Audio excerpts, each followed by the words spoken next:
just saving my updated macros so I can import them. Sure. It's not a problem. Blah. How you feeling? Just said it. How was the test? About the same. Oh, okay. Yeah, it was exactly what I was hoping it wouldn't be. Oh. We didn't actually cover much material since the previous test. Okay. So this one was a lot of very specific minor details. Alright. Which I hate. Oh. Yeah, because those are the ones that make you focus on memorizing these things. Yeah, that's basically what it is. It requires you to memorize tiny things that don't really matter. Except for this class. Arguably. Arguably? How is that arguable? Because we never use any of it. Yes, but it mattered for the test. The test matters. That's arguable. Says you and the teacher. You know, Seven, I think after all the time we spent together, I think you just like to be contrarian for the sake of being contrarian. Oh God, what have I done? Why did it do this?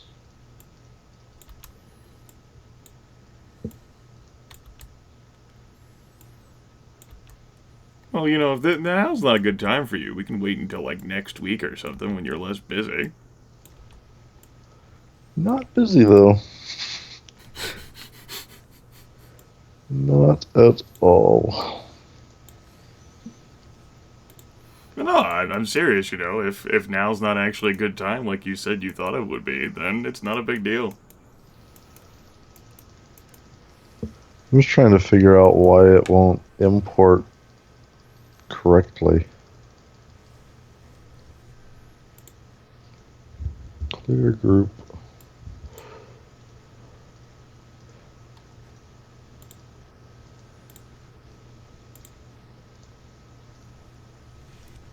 How is it not importing correctly?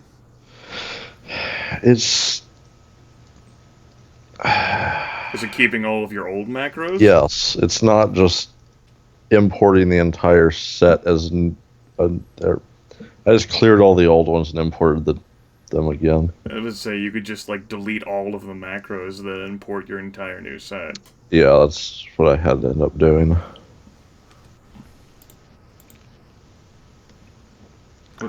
And the reference is just like your little index card on how to do things? Yeah, since I was getting rid of the previously made ones. Okay. Just wanted to keep a reference of how it did the hit location stuff. But I think I've got it pretty much figured out at this point. After the hours I've put into it, I would hope so. You know, I have a test and I have papers to write, but I'd rather stare at this fucking macro shit. Yeah, I'm totally trying to figure out and learn some of this assembly code stuff, but I think I'll learn Java instead. This'll help me get further in life. Definitely. But the ranged attack macro works now. Good. Yeah. Did you make a radio button while you were at it? It actually does use radio buttons. Originally they were drop downs, but then I realized that requires 2 clicks to change, where radio buttons only require 1. Oh my goodness, look at that. Efficiency. Oh my. Type of it. Oh goodness. And it's currently defaulting to the 45 at short range. I like how you wrote targeting. Is that how you spell targeting, with the 2 T's in the middle? Or is it just 1? Normally that's not how I would spell it. It's apparently how I spell it at 5 a.m. That would be the biggest question, whether the coding you actually wrote is correct. Or not, applies the right things. I have tested it quite a bit. And from what I recall, it was giving all of the correct outputs. Oh my goodness, look at that hot mess. Mm-mm. I'm sure it could be optimized quite a bit more, but You've like cheated and had like all these sorts of plus modifiers, and I'm like, I'm not looking for that. Yep, looks good. no, I'm Yep, trying to looks keep fine. it authentic. Now, whenever you actually like activate the macro to like do an attack, does it actually print out the resulting rolls and modifiers, or does Here, it I'll just go give ahead you and a just value?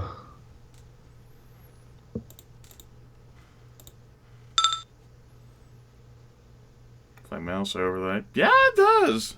All right, that's great. and I've tried to name each variable something that would make sense to anybody who sees it. Yeah, that's great. That's great, Ryan. I am glad that you have chosen to put more effort into this aspect of your life. I'm content with it, Oh, goodness. and it's also capable of. It includes different little info panels based on what options are selected. Sure. Yeah. So what you're telling me is that Trusty Tony's head was crippled. Does that count as a limb? I don't know whether that counts as a limb. That only applies actually to the called shots to arms, legs, hands, and feet. I thought so. It doesn't matter. I hadn't looked too much at that since you guys haven't been fighting a whole lot of humans. Yeah, and I Zombies. actually I wasn't sure. At some point, I was going to ask whether when no target is specified, are we still using the location modifiers? You're still rolling a 1d10 to determine where it is you hit. Right. So if say you hit the head, would it still get the extra damage multipliers and such? Yeah, it still would. I'll have to factor that in later then. That's why my understanding, if you luck into a headshot, you get all of that the headshot entails. Which is why whenever you've hit the Zeds in the head, the Zeds drop down and die.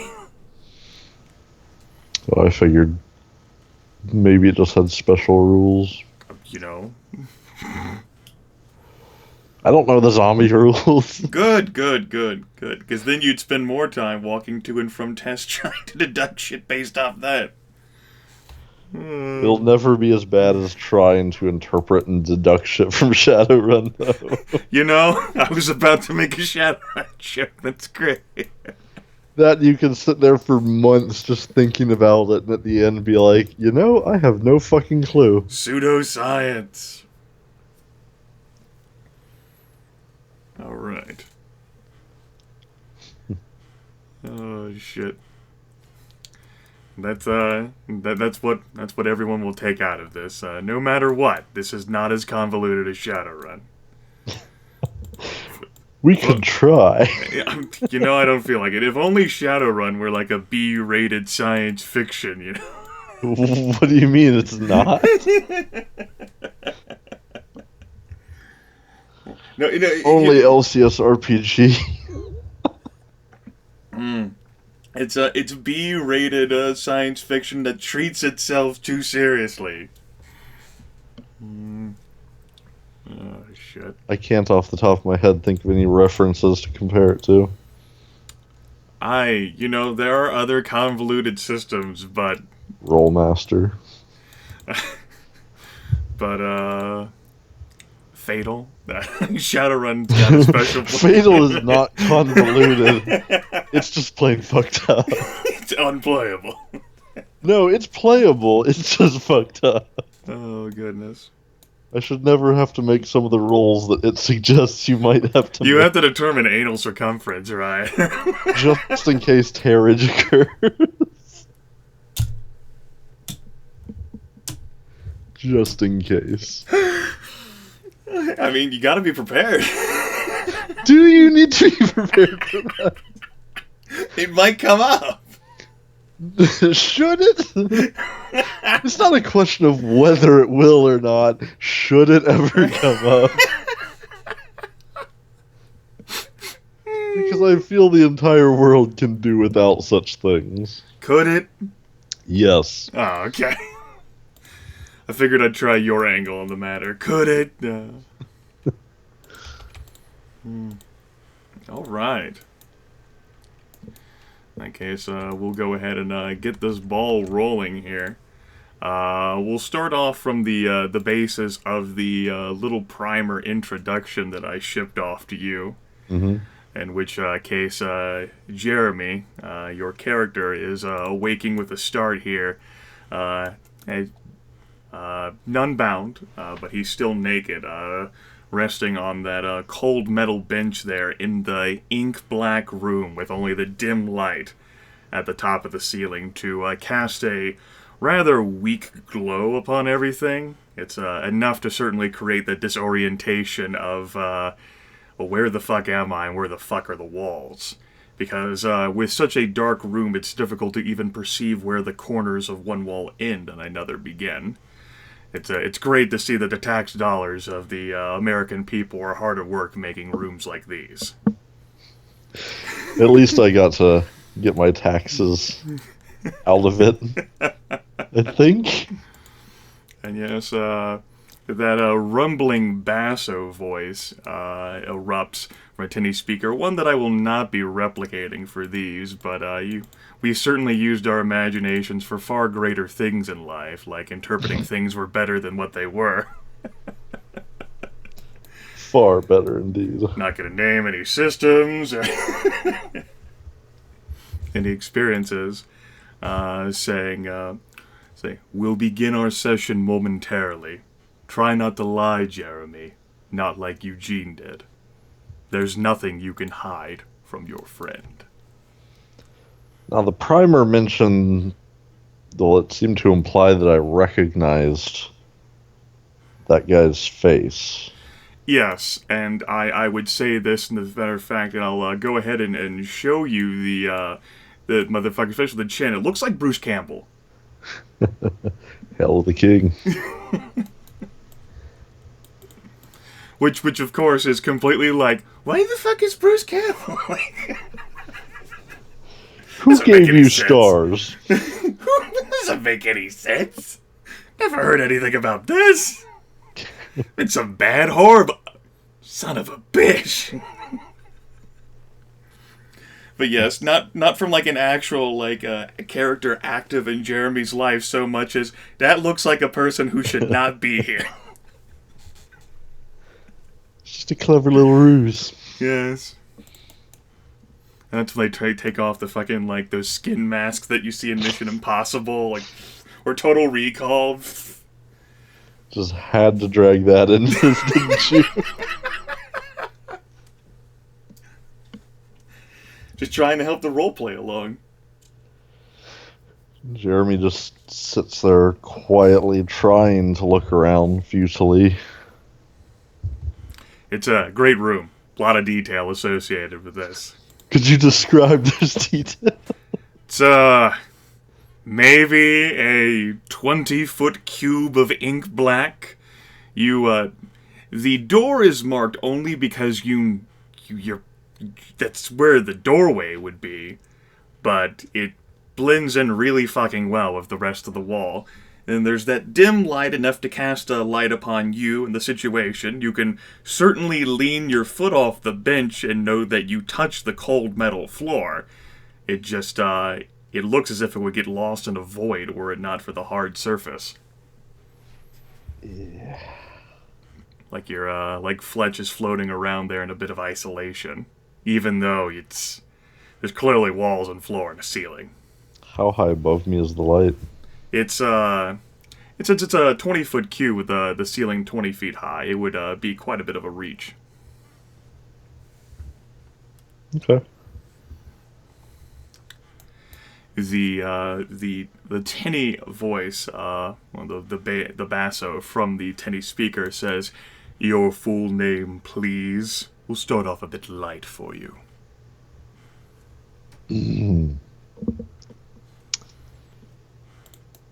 Jeremy Fletcher.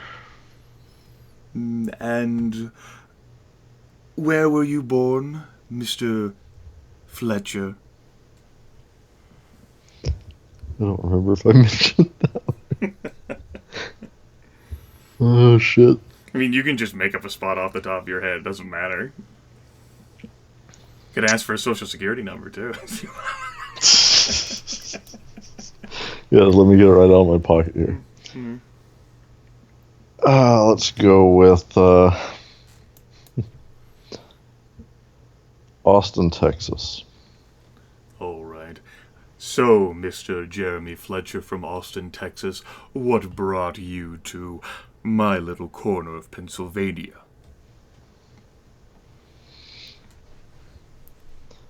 Just traveling through, really. Just traveling through, yes. Do you discourage tourism? No, I don't discourage tourism. However, I do believe you have engaged in more than a simple tourism, Mr. Fletcher. Not in this part of Pennsylvania. Just kind of looking around, trying to...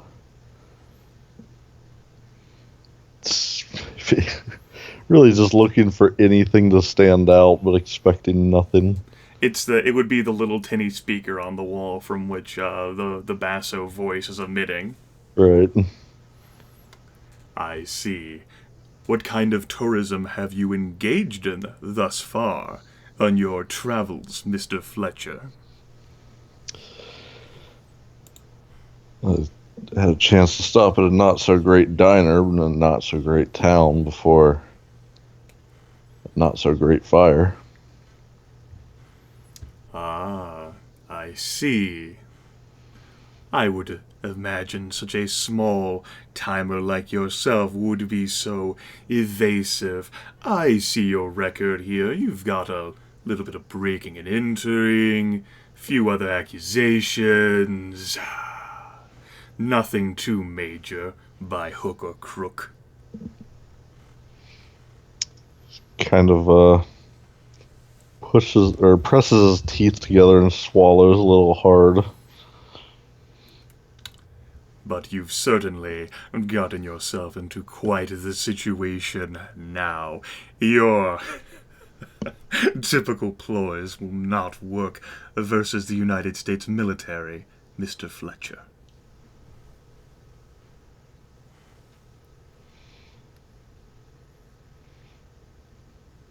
Still trying to gauge this guy. Describe the circumstances surrounding your arrival in Summer Meadow, Mr. Fletcher.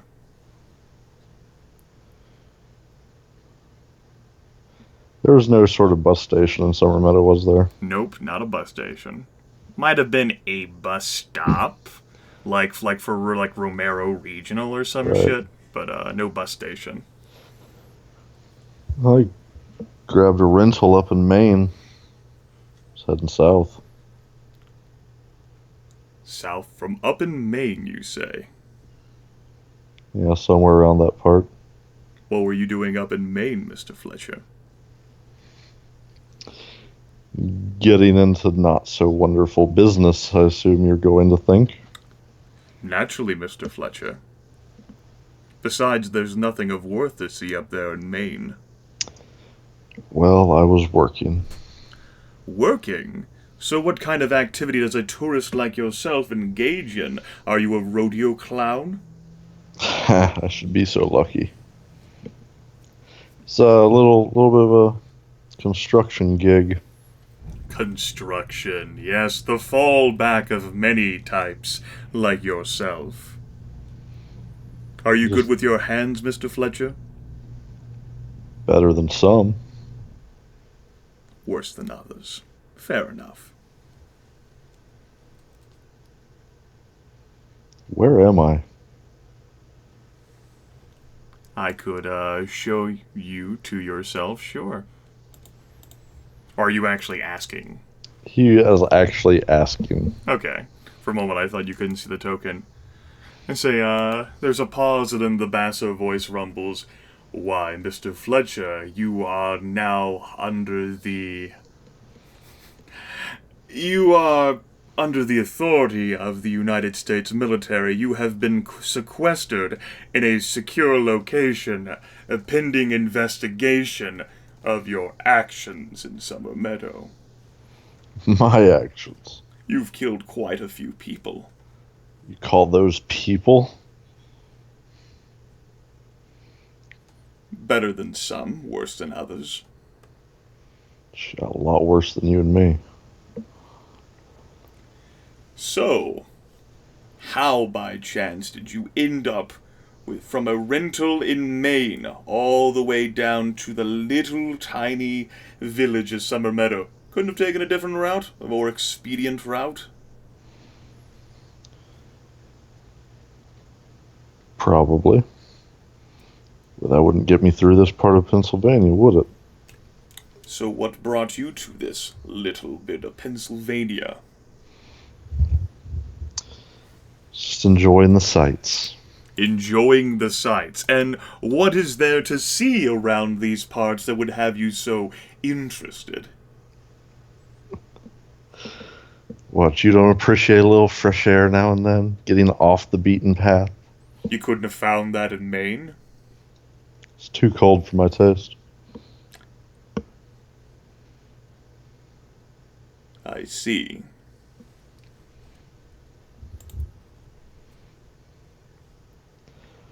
It's kind of, not really thinking about it. He's slightly nervously, like, twitching his leg. Are you uncomfortable, Mr. Fletcher? Is that a real question? I suppose not. But how cold is it in this room of blackness? Temperature's alright. You'd probably say you're hovering around the high 60s. So not terrible. No, but judging by how cold that metal bench is below you along the floor, it's clearly possible they have the power to run this much lower.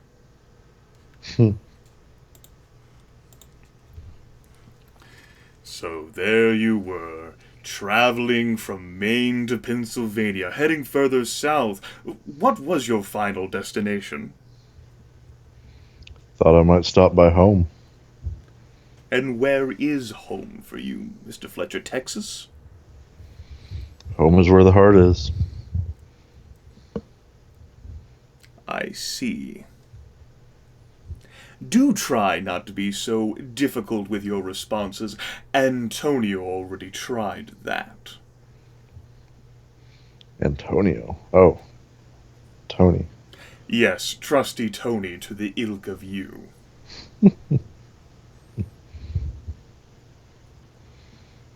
Spent much time with your traveling companions? Not really, no. A few days. Done any jobs with them, perhaps? Jobs. If you count survival. Construction work here or there? Maybe planning something in Pennsylvania? We're doing some renovation on a little church there. I see. Do tell.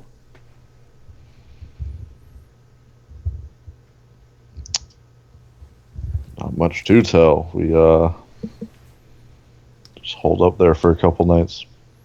A couple of nights? I am interested. Do go on. Really? About everything going on in that town, and you want to know about the church? You offered a job. I am I wouldn't intrigued. call it a job. Like I said, we were just trying to live.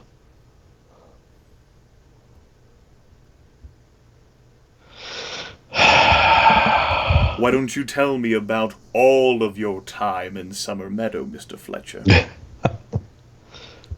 Starting with the diner, I assume. Why not? After all, you decided to drive through the little pissant and decided to stop by not too great a place. Well, I heard it's the type of place you can go to not really care for a few days. Apparently not.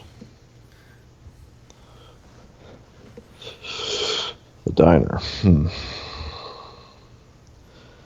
Well, that place got trashed. I was not long after the explosion down the other side of town. So And smoke went everywhere, and the cops started screaming at all of us. Rounded us up at the police station, said something was going on outside, but wouldn't tell us anything more than I assume you would. That didn't last. Wasn't too long before somebody was banging on the doors outside. Now, normally, you'd think they just wanted help, and maybe originally they did, but there was something else with them. These things you call people, they're not people anymore. The police station didn't last very long. I assume because good-natured people wanted to help their fallen friends. I mean, it's a small town. What do you expect? They probably all know each other by first name.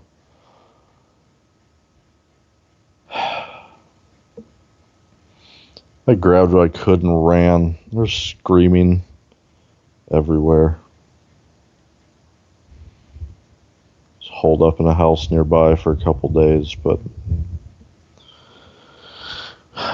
people aren't ready. Food doesn't exactly last that long. Then I ran into this group. Well, what do you want to know? This group. Describe this group. I don't know. Paranoid guy that thinks the world's out to get him. Some car dealer who only carries around one business card, apparently. At the time, there was another girl with them. They said something about her getting bit. She didn't make it. Just kind of trails off and stares at the wall ponderously for a few moments there. Bit. Huh? Yeah. Just what I said. Bit. That's what those things do. And by what authority have you been given to judge who is human and who is no longer human, Mr. Fletcher? When the pulse stops, they're dead, right? So what about when they get back up? Are they still human?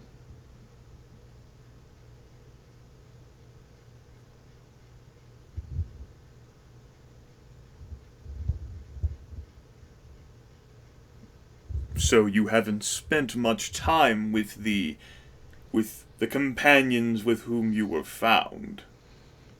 Like I said, a few days. Few days, and you were with them merely in the hopes of surviving whatever situation you were in. It's hard to watch your own back. You fought extensively while in Summer Meadow?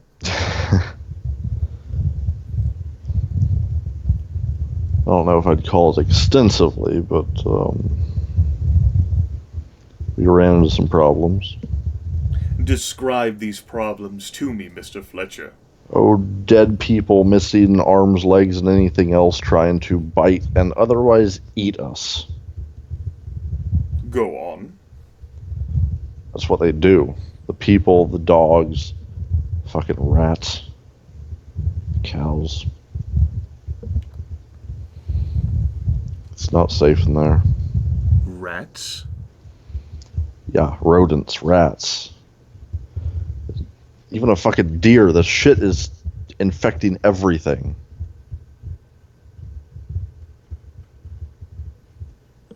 It's then, Fletch actually, there's actually a long pause, and the tinny speaker is still broadcasting. And then in a low voice, the basso voice on the other side says low, Really?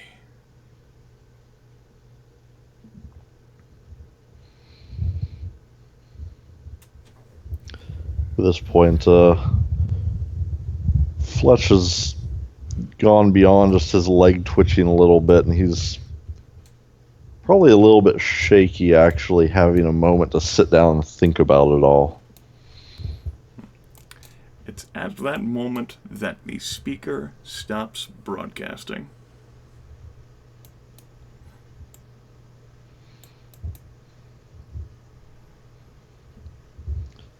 Just kind of keeps looking around with his eyes. The silence actually a bit more unsettling than the guy talking. And Fletch is left alone with no more questions being pitched at him for the time being. There to rest on that fucking metal bench. No clothes. Metal bench.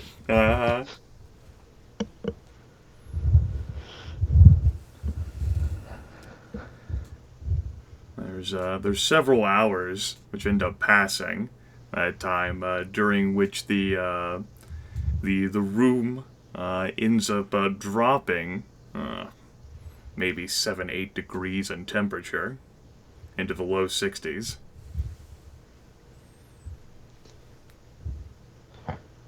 So yeah, that would definitely put him from just shakes to shivers.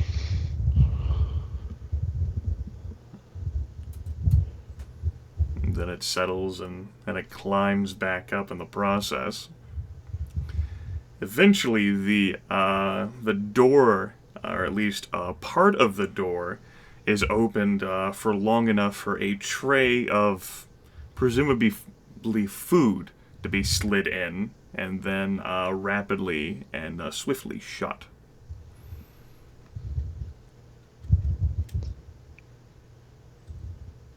How long has it been? Well, it's been a few hours since you last heard from that basso voice. As for how long it's been since you've eaten, you're thinking and you can't remember a time since the military took you when you've eaten. Like actually eaten food to mouth. Warily stumble over towards it and try to bring it back to the light. It doesn't look too particularly appetizing. You got like a hunk of bread and something which passes for soup. But it's a thing. You got like this small cup of water. Well, bottoms up. It's at this point, while in the process of you eating, that from that tinny speaker comes a loud, like bleating noise, like. I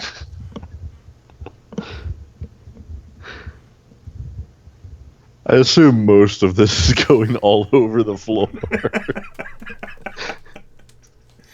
It lasts for a few seconds and it immediately stops. He tries to at least keep the water from going everywhere, but sure. I imagine half of it still sloshes all over the place. We can have some fun to see how effective Fletch is. We can make a dexterity check at a -4 penalty. Oh, wonderful. Simple or difficult? We'll say difficult. Okay. -4, huh? So like a 1d10 plus 1? Ah, fuck. Alright, so much of the food does end up going. The water is preserved. Thankfully the bread, you just like pick the bread back up, but that soup. Now the bread has actually been coated in a flavoring of shit soup. Well, you gotta spice up the bland flavor somehow. Mm-mm. Yeah, that happens, and then the speaker stops emitting the sound.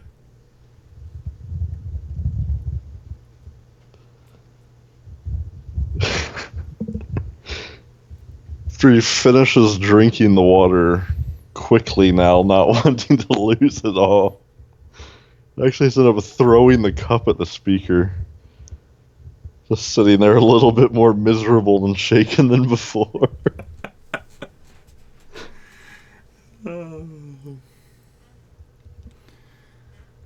The temperature evens out back again in the high 60s, but other than that, Fletch is left relatively undisturbed as he passes through. Well, hell, he's not sure what time of day it is.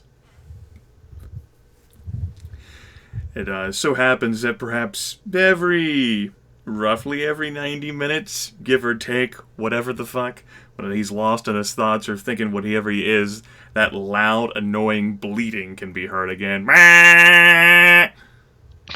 It just goes for a few seconds and it stops.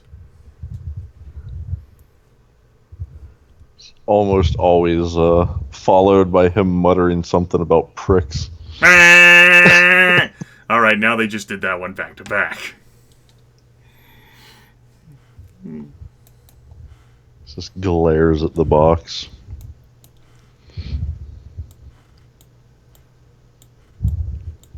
So, sometime later, as well, what's Fletch? Well, there's not a whole lot Fletch can do. What's he thinking?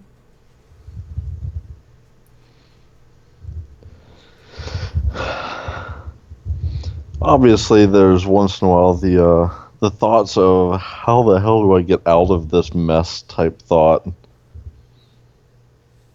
But a lot of it, like I said, now that he can actually sit in relative peace for the moment, a lot of it's spent just kind of reflecting on the things that have happened. Before the events of Summer Meadow, had Fletch ever killed someone? Killed, no. None that he's aware of, but people had been hurt. Yes. On the job.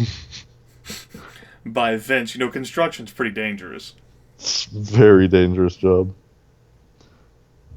Never know when you might just get hit in the stomach by a bat or something. Pushed over the edge. Hard to balance up there. Yeah.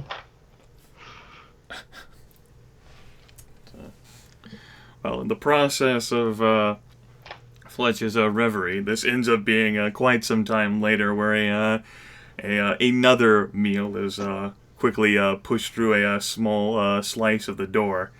Ends up being the same: a cup of water, hunk of bread, and some thin soup.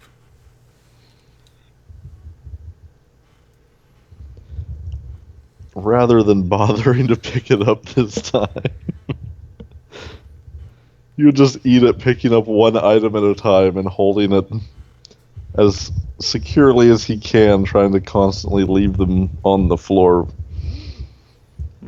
so he can't spill it all over himself again. Of course. Fletch is actually undisturbed through the process of consuming. It isn't until he's still with his cup of water there at the end where the tinny speaker activates and the basso says, "Glad to see you are enjoying our accommodations, Mr. Fletcher." Is this what you're doing with my tax dollars? Ah, yes. Deflection. Suddenly remembering he hasn't filed taxes in like 7 years. I'm sure the good government has collected quite a penny off of your heavy construction work, Mr. Fletcher. Glad to do my country a service. Scum like you.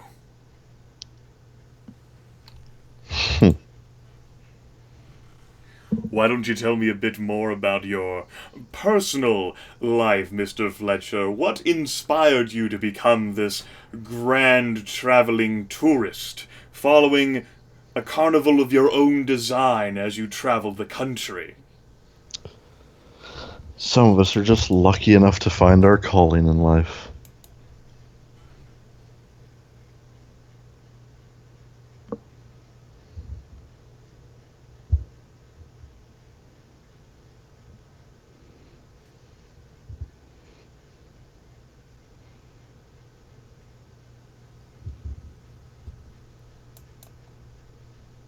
the door swings open. That can't be good.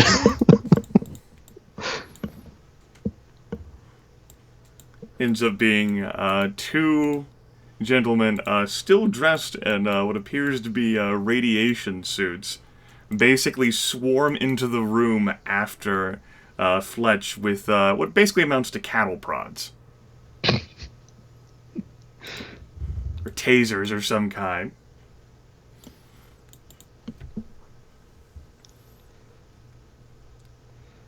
I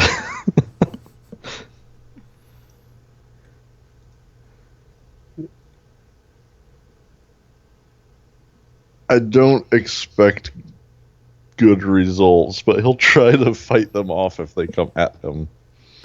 Sure, he can certainly attempt to fight them off. How's he gonna go about the process of doing this? He's got like a cup of water, he's got like a metal bench he can't pick up off the ground. Oh, it's completely just going to be roll and dodge.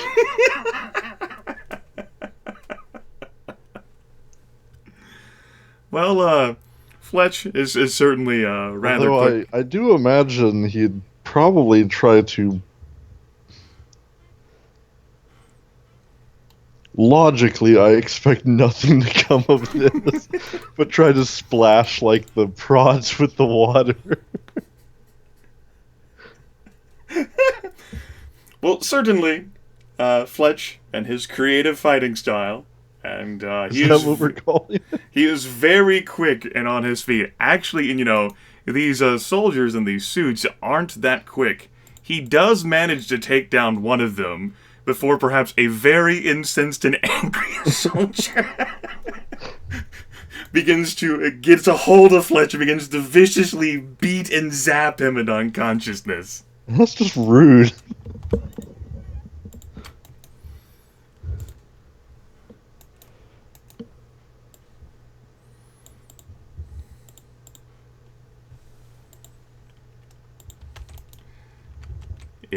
After an indeterminate amount of time later, Fletch slowly ends up regaining his consciousness, and he has this really, really fucking weird sense of dangling up in the air. Not again. Yes. The room into which Fletch has currently been placed is extremely, extremely bright. Like the metal that is around the walls and the floor and even the ceiling has also been coated with like this thin layer of like padding, which obnoxiously has like thin strips of metal that like really do a great job of like bouncing, reflecting all sorts of light. Fletch, for his part, is dangling about 10 feet off the ground with the ceiling about another 10 feet up above him, chained to those same two fucking poles. That, or at least similar ones to the result. Just dangling up there, high above, with the bright light just sort of blasting his face. Is there anywhere to avert his eyes to? He can close them, and he does have some mobility. There is, however, that medical apparatus collar strapped around his neck. Joy.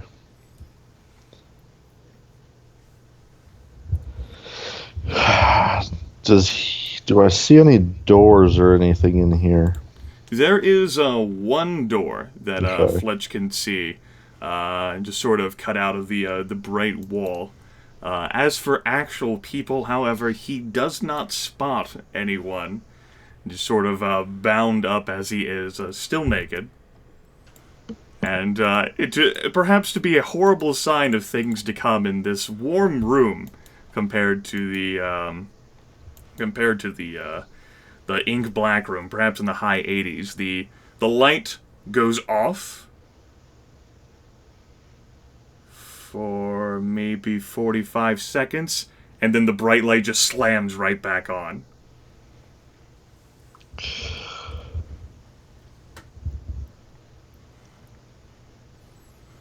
And and a tinny speaker erupts from the door. Well, Mr. Fletcher, you've done a great job of acquiring new accommodations, courtesy of the United States federal government. I see you found the light switch.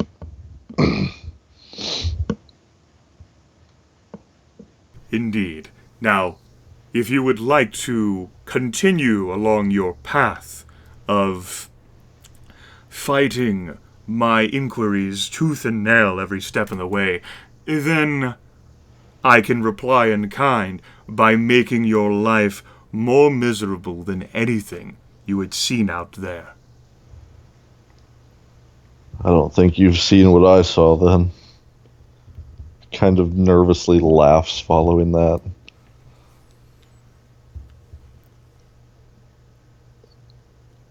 There's a pause on the speaker, and then the basso voice rumbles.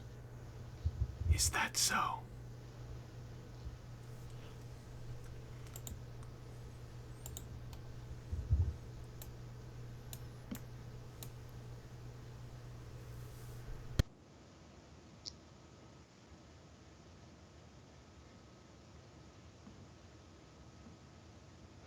Both he and I are very nervously watching that door right now.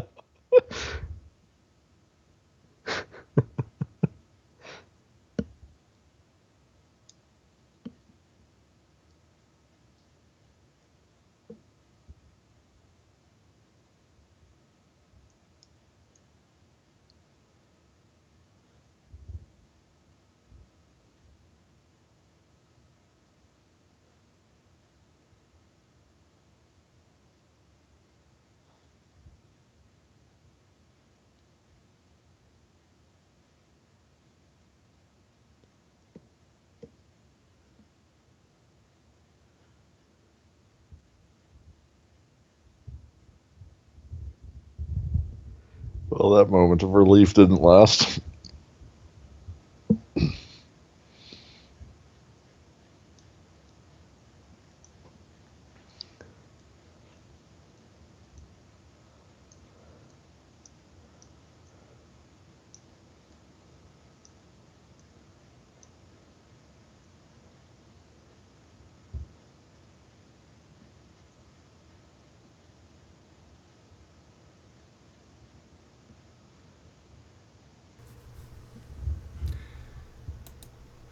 The snapping jaws of the wonderfully little tiny head there that the soldier brought in has now been rested on the ground.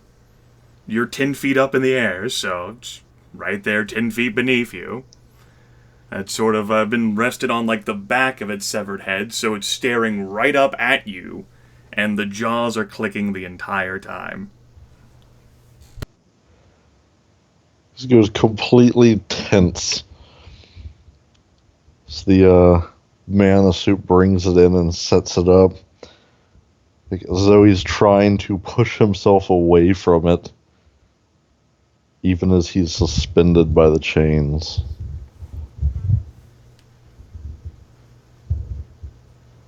For everything he can do, he cannot he cannot look away from it.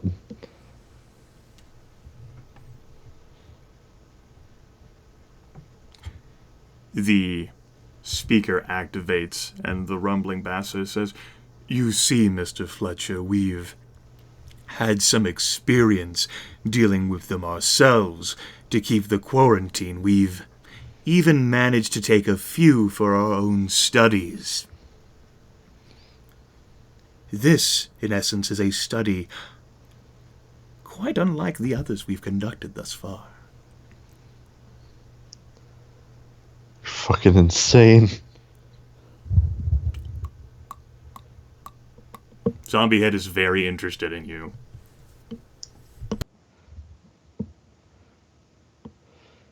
I would say Fletch is at the point of almost panicking if he could actually do anything. Nah, he's pretty well restrained up there. Although, it'd be pretty unfortunate if something were to happen to one of those poles, or the restraints were to loosen for whatever reason. Yeah, it would. Let's hope that doesn't happen. Doesn't look like they're the type that are like electronically controlled that would just like, open and release them down. Looks can be deceiving. So they can be.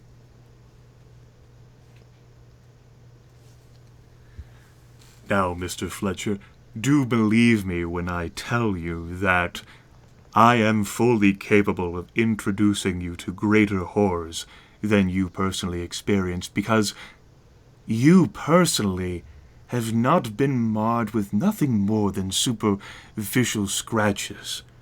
And my men have had the great displeasure in the process of rescuing civilians of feeling the wrath of these creatures first-hand. Yet we've never had the opportunity to observe someone being turned live for scientific research purposes to better understand what has afflicted the good people. You could be the first.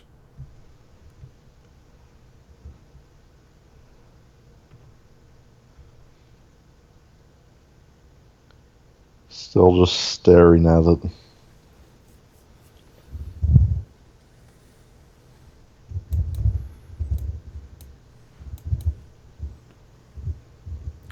So tell me more about the companions with whom you traveled in Summer Meadow. What do you want to know? I don't know much about them. Well, you spent some days together. You fought for survival, as surely in such situations you would have garnered information of all sorts. What would I need to know? What would I ask?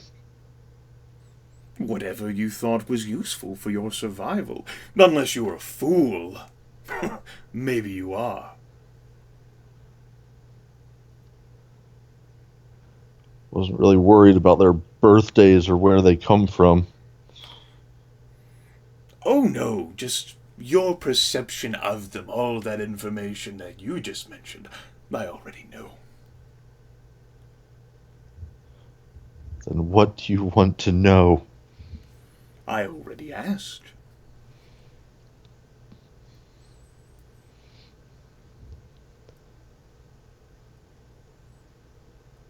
You know, perhaps your bonds are so tight they're constricting blood flow throughout your body. Perhaps we'll come release them a bit.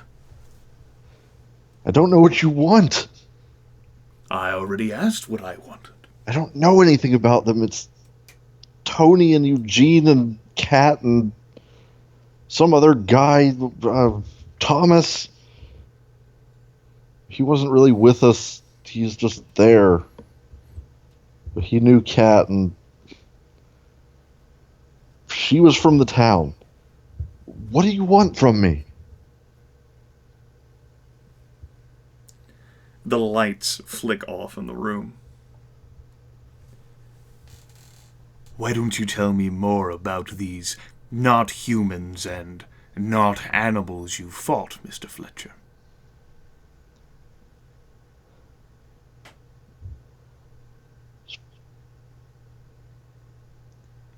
As far as I can tell, they're dead. But they've come back. They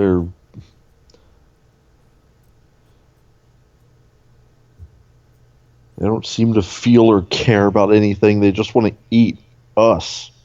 All of us. Why, Mr. Fletcher? How the fuck should I know that? Well, you somehow managed to end up with your rental in the middle of little rural Pennsylvania. I would have figured you might have an answer.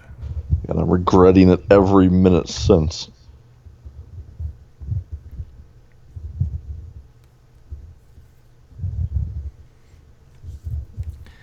The lights come flaring back on. Yeah, head still down there. Didn't pull a magic trick. Probably would have been more terrifying if it had.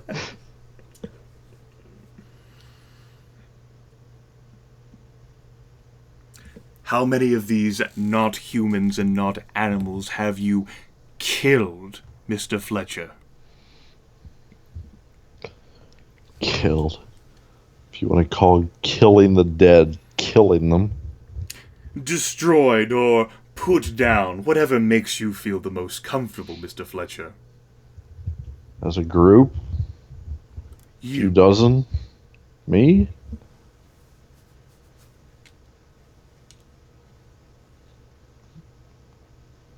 Maybe 10?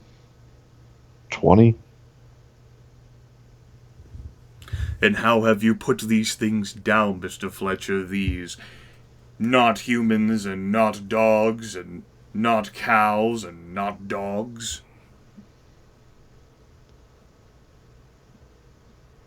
We shot him. Go on.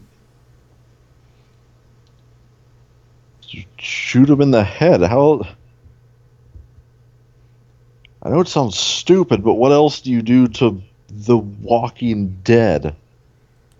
Now, why would destroying their heads work if they're no longer alive, Mr. Fletcher?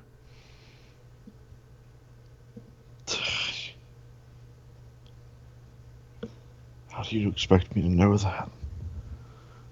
It's really more of a comment to himself than actually speaking to the voice.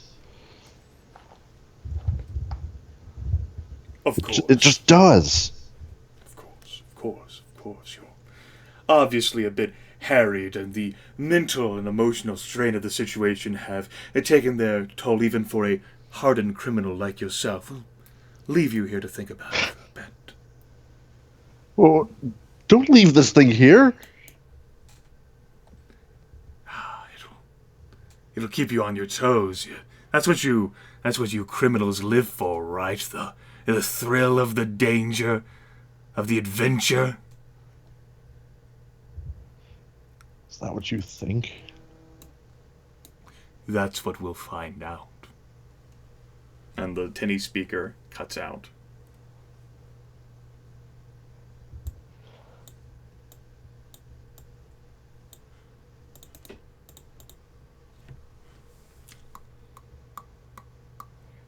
Yep, still down there. Still trying as best he can to, The jaw muscles work pretty well. It's kind of missing, like most of the skin over its cheeks, and it's obviously suffered some trauma around the head area, but those glazed golden eyes are still there. Do I happen to recognize, have I seen it before around the town or any of the places? Okay. They all kind of look alike to you. No distinguishing mark that sets it apart? No, not one that you've encountered prior, or either in living form or in unliving form. Maybe it's hard to tell where a birthmark might be and where damage to this whatever exists.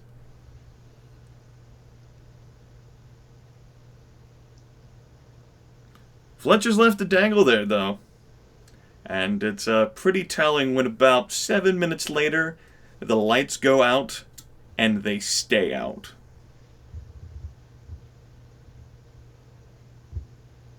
Oh, shit.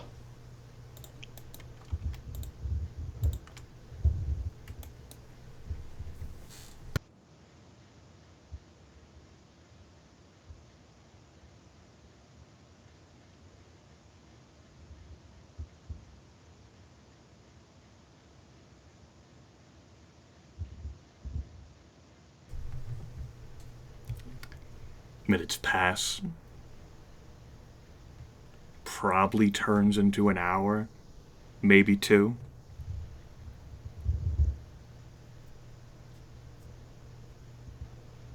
Being on edge the entire time, it feels like it could have been much longer. Mm-hmm. And then eventually there is a prick in Fletcher's neck, and he falls unconscious.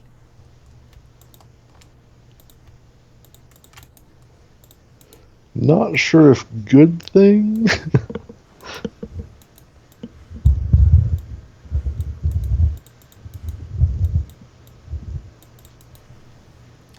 It's an indeterminate amount of time later where he manages to find himself once again in the cool ink black room without a collar or without bindings, although there are marks on his arms and legs where he was strapped to the poles.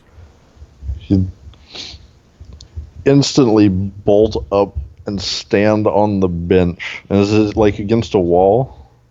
No, the bench is actually floating out in the middle of the He'd room. just be standing on top of it and just standing perfectly still listening. Well, Fletch hears the dim light up above him. There's the hum of an air conditioner, which is keeping the room cool. Imagine he stands there for... Unless something interrupts him much longer than a sane person would. Half expecting at any moment to start hearing the jaws chomp again.